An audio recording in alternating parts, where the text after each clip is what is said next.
The images coming out of Iran are impossible to ignore. Thousands of citizens in the streets demanding change, and the regime responding with mass arrests and lethal force.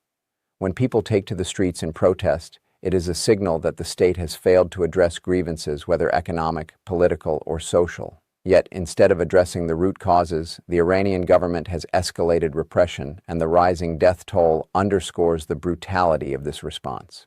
Each arrest, each act of violence is not just a statistic. It is a measure of a government prioritizing survival over the will of its people. The scale of the crackdown reflects both fear and strategy. Authoritarian regimes often rely on intimidation to suppress dissent, sending clear signals that resistance will carry severe consequences. Yet these measures are rarely purely tactical. They reveal deep insecurity.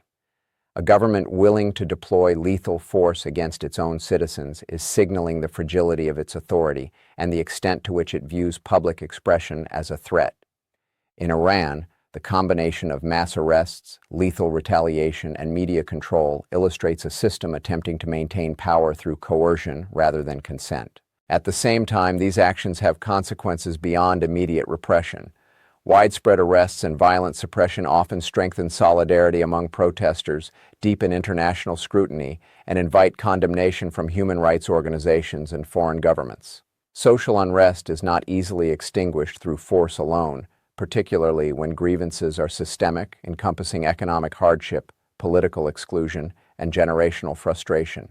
Each act of violence risks amplifying opposition, creating a cycle in which repression fuels further resistance rather than compliance. International observers must recognize the complexity of the situation. Iran is not isolated. The regime operates in a global context, balancing internal control with external pressures. Sanctions, diplomatic tension, and regional conflicts intersect with domestic dissent, magnifying the stakes. Yet foreign attention alone cannot resolve the crisis. The path forward depends on whether the regime can address underlying grievances or whether its insistence on coercion will deepen instability and further endanger civilians. The unfolding crisis is a stark reminder that repression may offer short-term control, but never long-term stability. The rising death toll and mass arrests reflect a state in conflict with its people, and the human cost continues to mount. Observers, policymakers, and global citizens alike are left confronting the fundamental question: will the Iranian regime respond to dissent with dialogue and reform, or with escalation and violence? The answer will shape the trajectory of the nation for years to come, and the lives of countless individuals hang in the balance. Escalating repression by the Iranian regime. The scale of repression in Iran is staggering, reflecting a government determined to maintain control at almost any cost. Thousands of arrests have been reported in response to protests that are rooted in deep-seated grievances, including economic hardship, political exclusion, and social restrictions. Each arrest represents more than a single act of state enforcement. It is part of a systematic strategy to intimidate the population and suppress dissent. By targeting individuals, communities, and networks of activists, the regime seeks to disrupt the organizational capacity of the protests and to signal to the wider population that resistance carries severe consequences. The rising death toll further illustrates the willingness of authorities to employ lethal force, emphasizing that the regime's priority is survival rather than engagement with legitimate demands for change. Repression in this context is both reactive and strategic. The Iranian government faces the difficult challenge of maintaining authority amid widespread dissatisfaction.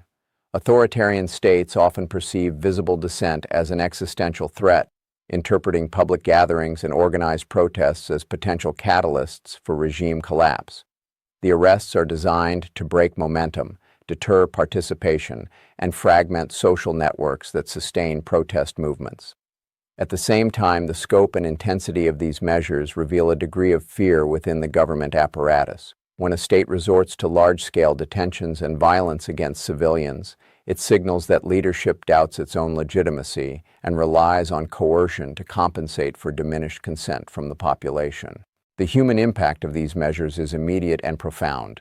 Families are disrupted, communities are traumatized, and individuals face legal, physical, and psychological consequences for participating in or being associated with demonstrations.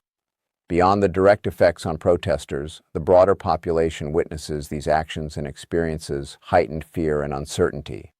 This creates a climate in which everyday economic and social activities are affected, further intensifying the grievances that sparked the protests in the first place. The repression thus becomes self-reinforcing. By attempting to maintain control, the regime amplifies the underlying conditions that fuel dissent. Additionally, the systematic nature of these arrests reflects a sophisticated use of state apparatus. Security forces, intelligence agencies, and local authorities coordinate to identify, detain, and process large numbers of individuals, demonstrating that repression is not ad hoc but institutionalized. The scale and organization of these efforts highlight the extent to which the government relies on force as a central tool of governance, shaping behavior and enforcing compliance through fear. This approach, while temporarily suppressing visible dissent, risks long-term instability by eroding trust, increasing social polarization, and leaving unresolved the grievances that continue to motivate widespread public unrest. The use of fear and intimidation by the Iranian regime is not merely a tactic of enforcement. It is a reflection of deep-seated insecurity within the state apparatus. When a government faces widespread protests, especially those that challenge fundamental aspects of political authority, the instinct is often to assert dominance through coercive measures. Violence, mass arrests, and public displays of punishment serve multiple purposes. They aim to disrupt organizational structures within protest movements, deter potential participants, and signal to both domestic and international audiences that dissent will be met with consequences. However, these measures are not solely reactive. They reveal a perception of vulnerability, an acknowledgement by the regime that its legitimacy is contested, and that its continued authority is contingent on suppressing challenges to its control. Authoritarian regimes often interpret protests not as expressions of genuine social or economic grievances, but as existential threats. Each act of dissent is framed as a potential catalyst for broader destabilization, compelling the state to respond preemptively. In Iran, the arrests and lethal measures demonstrate the government's prioritization of short-term stability over addressing underlying structural issues. The deployment of security forces and intelligence operations to monitor, detain, and intimidate citizens reflects a calculated approach that relies on the projection of strength to mask institutional fragility.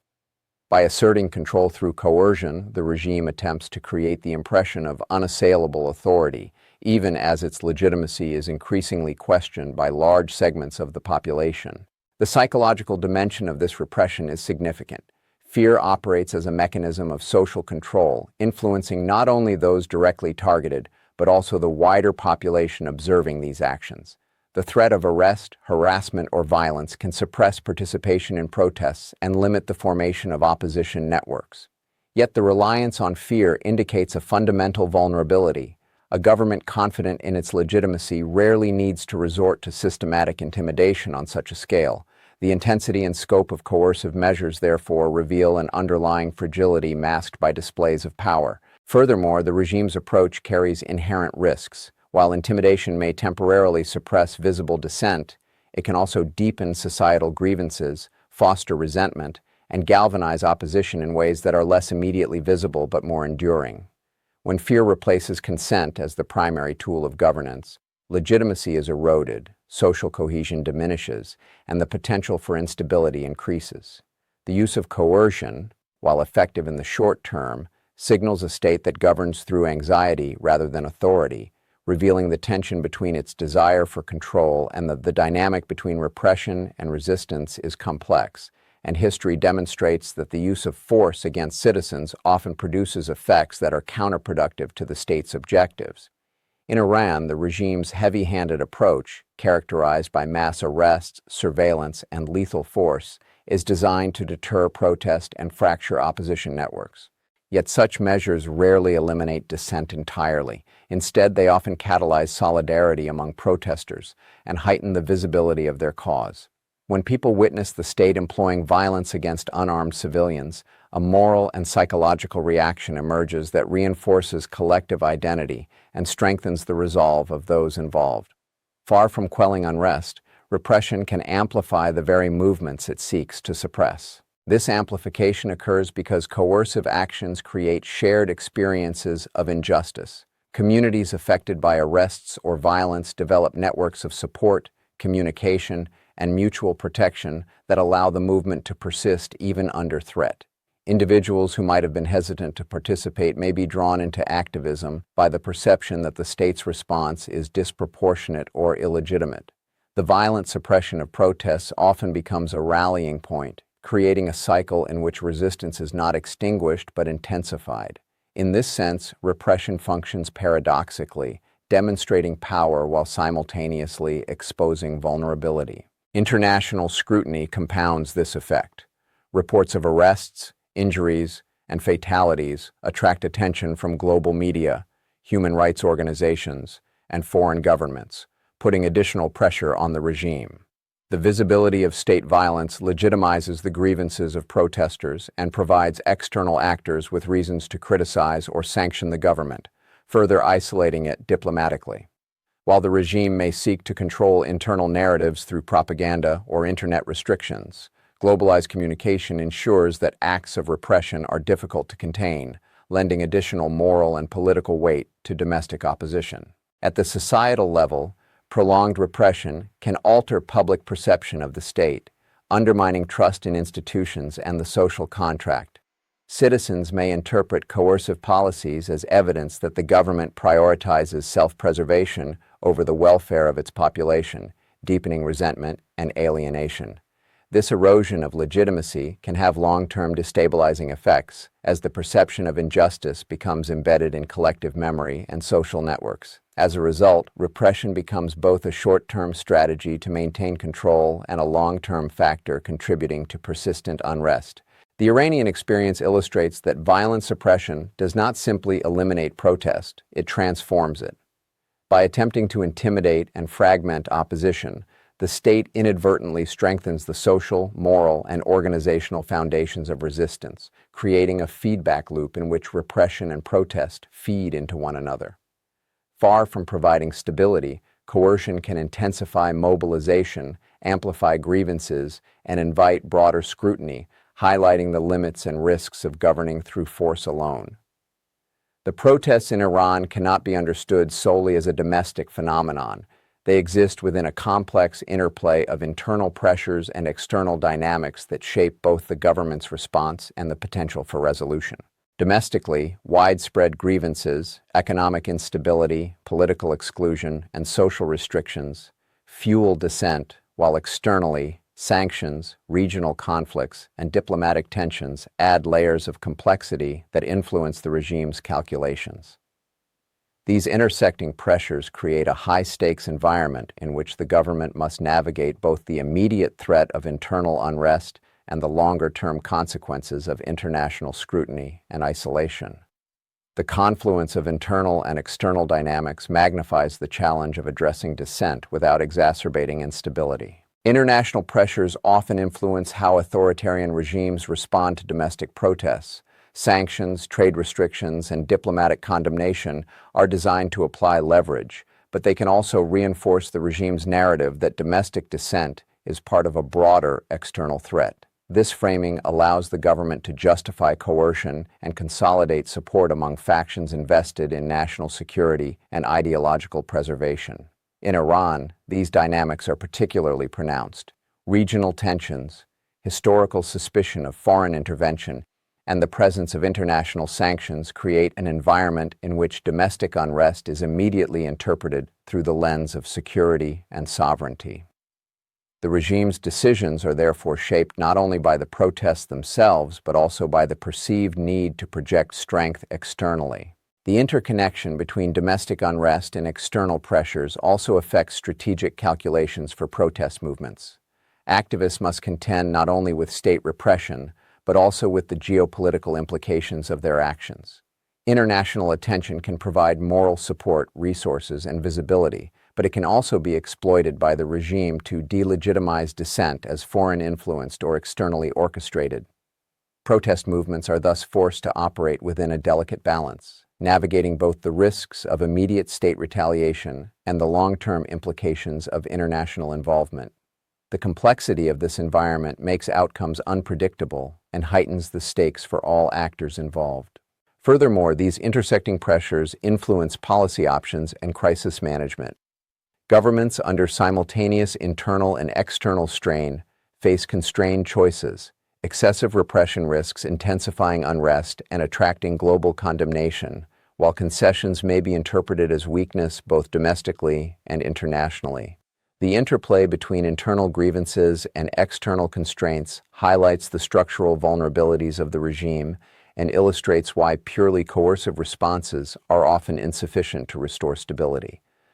The situation in Iran exemplifies how domestic unrest cannot be disentangled from broader geopolitical realities, and any analysis of the protests must account for the feedback loops between internal dissent, international scrutiny, and the regime's strategic calculus. The human cost of the Iranian government's reliance on coercion is profound, and its long-term implications for stability are severe. Each act of violence, mass arrest, or suppression represents not just an immediate loss of life or liberty, but a broader erosion of societal trust and institutional legitimacy. When a government systematically prioritizes force over dialogue, it signals to citizens that participation, expression, and dissent are met with risk rather than respect. This environment creates fear, but fear alone cannot resolve the structural grievances that prompted protests. The result is a persistent cycle of unrest in which coercion temporarily suppresses visibility while exacerbating underlying tensions that continue to destabilize society. The escalation of lethal force and mass arrests disproportionately affects vulnerable populations.